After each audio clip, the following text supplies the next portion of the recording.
In 2011, I had a book published, which was basically a review of all the literature about how we work with men who are violent in domestic relationships. And I guess at the end of the book, I came to the conclusion that actually perhaps intervening with adults was possibly a step too late. I think it's important, I think it has to be done, and I think it can work. But I think the earlier that we intervene with individuals who have potentially a propensity to be violent in intimate relationships, the better. And certainly if you look at government policies, the most recent coalition government policy on tackling violence against women and girls very much puts prevention as a central core of that strategy.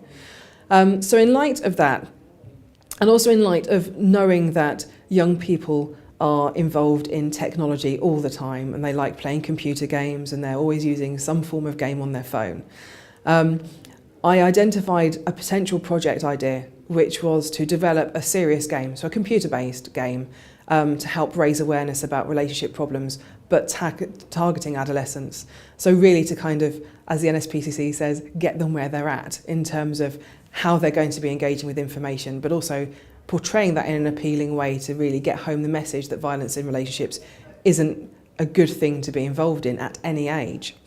This also identified and involved partners in Belgium, in Erlangen in Germany, and also in Sweden. And between us, we developed a bid to work for 2 years to develop a serious game, targeting attitudes towards and raising awareness about what we call adolescent dating violence, to be used in a school setting. So we engaged with our partners, we developed 5 computer-based lessons.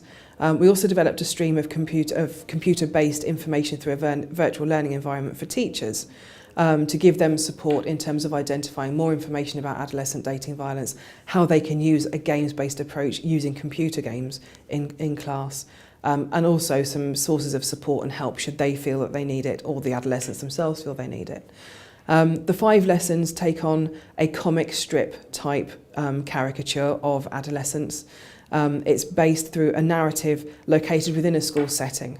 There is a key character called the messenger, who is the person who provides information to the adolescent. So he's the person that comes up at the beginning to tell them how to use the game, but he's also the person who gives them the feedback on their responses to certain aspects of the games within the game scenarios.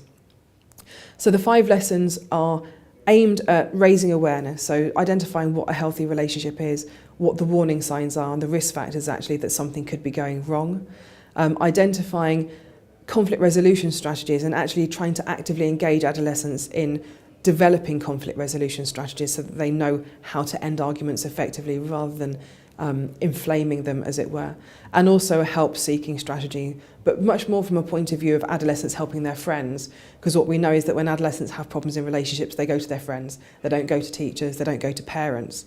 So it's very much situated in, you've found that your friend is having a problem in their relationship, what can you do to help? But how do you help them and maintain your own safety?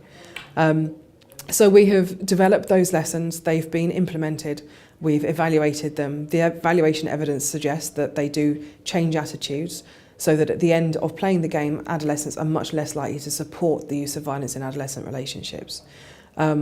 We had some focus group feedback, which has been broadly very, very positive.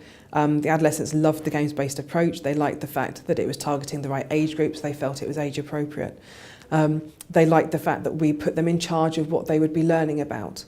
And they also like the sense of privacy that engaging with a game at a computer gives them when talking about a sensitive issue, which is adolescent relationships and what can go wrong in them. So they felt that they were actually in control of what they did, how they engaged with it, and what they learnt, rather than having to possibly engage with what some of them viewed as embarrassing conversations in the classroom with their friends who they might not want to talk about these issues with.